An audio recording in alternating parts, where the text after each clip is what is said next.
السلام عليكم ورحمة الله وبركاته. إن الحمد لله نحمده ونستعينه ونستغفره ونعوذ بالله من شرور أنفسنا ومن سيئات أعمالنا. من يهده الله فلا مضل له ومن يضلل فلا هادي له. أشهد أن لا إله إلا الله وحده لا شريك له إقرارا به وتوحيدا، وأشهد أن محمدا عبده ورسوله. وقال ربنا في كتابه الكريم: يا أيها الذين آمنوا اتقوا الله حق تقاته ولا تموتن إلا وأنتم مسلمون. أما بعد، فإن أحسن الكلام كلام الله عز وجل، وخير الهدي هدي محمد صلى الله عليه وسلم، وشر الأمور محدثاتها، فإن كل محدثة بدعة، وكل بدعة ضلالة، وكل ضلالة في النار. Ma'asyiral muslimin yang dirahmati oleh Allah Subhanahu wa taala, sebuah nasihat yang mulia yang mana ini merupakan nasihat untuk pribadi tentunya dan seluruh kaum muslimin. Sebuah nasihat dari seorang sahabat yang mulia, Ibnu Umar radhiyallahu anhuma, tatkala ya seseorang menulis kepada Ibnu Umar radhiyallahu anhuma agar beliau menuliskan darinya sebuah ilmu seluruhnya, maka beliau mengatakan, Ibnu Umar radhiyallahu anhuma, innal ilma katsirun. Beliau mengatakan sesungguhnya ilmu itu banyak. Tidak mungkin untuk ditulis seluruhnya ilmu ini. Kemudian kata beliau, walakin in istata'ta an talqallaha khafifadh dhahri min dima'in nas. Akan tetapi jika engkau mampu bertemu Allah Subhanahu wa taala, menghadap Allah Subhanahu wa taala dalam keadaan punggungmu itu ringan dari darah-darah mereka, yaitu tidak melukai seorang pun dari kaum muslimin, ya, tidak menumpahkan darah mereka secara zalim. Khamisal batni min amwalihim, perutmu kosong dari harta haram mereka, yaitu mengambilnya secara zalim, bukan pada tempatnya, bukan haknya.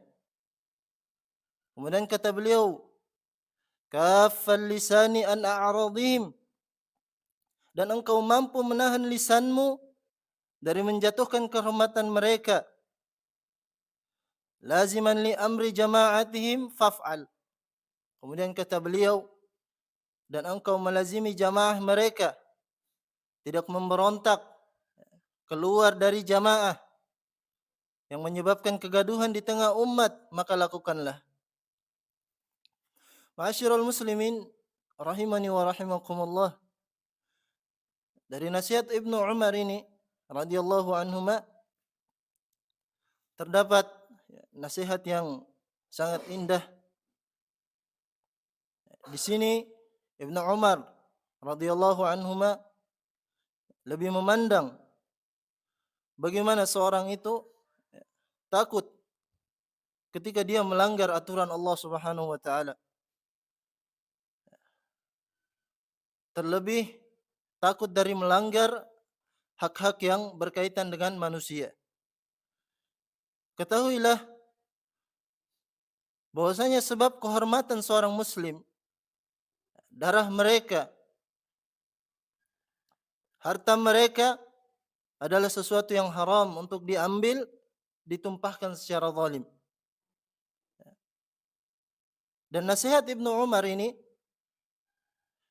adalah sebuah nasihat agar seorang itu hendaknya ia bertakwa kepada Allah Subhanahu wa taala fi kulli makan, pada setiap tempat, bukan pada tempat-tempat tertentu saja, akan tetapi di seluruh tempat ia bertakwa kepada Allah Subhanahu wa taala.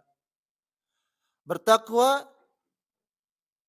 dari hal-hal yang berkaitan dengan hak-hak manusia.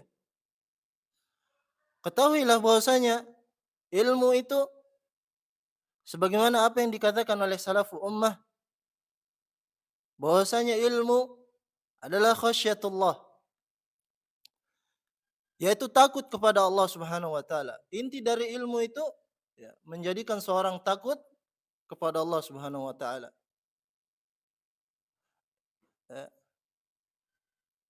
Innama yakhsyallaha min ibadihil ulama. Sesungguhnya yang paling takut kepada Allah adalah orang yang paling berilmu, yaitu para ulama. Jadi ilmu itu menjadikan seorang takut kepada Allah Subhanahu wa taala. Takut ketika dia tidak menunaikan hak Allah Subhanahu wa taala, atau takut tidak menunaikan hak manusia. Maka oleh sebab itu jangan sampai kita menjadi orang yang menumpahkan darah kaum muslimin atau menjadi sebab tumpahnya darah mereka, menjadi provokator di antara manusia sehingga manusia itu bertikai satu dan yang lainnya. Dan jangan sampai kita mengambil harta-harta mereka dengan cara yang tidak diperbolehkan, dengan cara yang haram. Dan jangan sampai kita menjadi sebab kehormatan seorang muslim itu direndahkan, dijatuhkan di tengah manusia, sehingga na'udzubillah kita datang di hari kiamat datang sebagai orang yang muflis. Na'udzubillah. Apa itu muflis?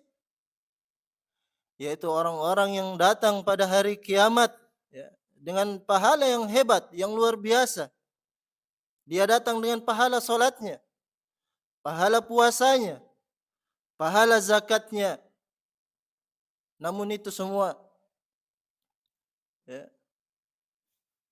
dahulu di dunia ia mencaci manusia.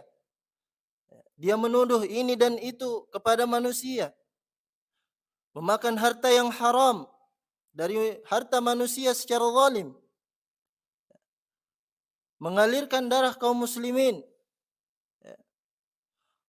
Dia menzalimi orang lain sehingga pahala yang hebat tadi itu habis, tidak tersisa, diberikan kepada orang yang dahulu ia zalimi. Dan tidak ada lagi sampai tidak ada lagi yang tersisa dari pahalanya, maka dia pun mengambil keburukan orang yang ia zalimi di dunia. Maka kemudian dengan sebab itu, na'udzubillah, dia dilempar ke dalam neraka jahanam. Na'udzubillah wa nas'alullah as-salama wal afiyah. Oleh karena itu, ma'asyiral muslimin, rahimani wa rahimakumullah, saya mengajak diri saya sendiri, orang yang berbicara, dan semuanya untuk senantiasa bertakwa kepada Allah Subhanahu wa taala. Dan hendaknya kita senantiasa untuk menjadi orang yang ikhlas di dalam beramal, di dalam menuntut ilmu, juga di dalam mengajarkan ilmu. Mudah-mudahan Allah Subhanahu wa taala menjadikan kita orang yang ikhlas sehingga kita bertemu kepadanya, bertemu Allah dalam keadaan hati yang bersih. Mudah-mudahan apa yang saya sampaikan yang singkat pada pagi hari ini bermanfaat. Kurang lebihnya Saya memohon maaf. Subhanakallahumma wa bihamdik, asyhadu an la ilaha illa anta, astaghfiruka wa atubu ilaik. Wa akhiru da'wana anil hamdulillahi rabbil alamin. Assalamualaikum warahmatullahi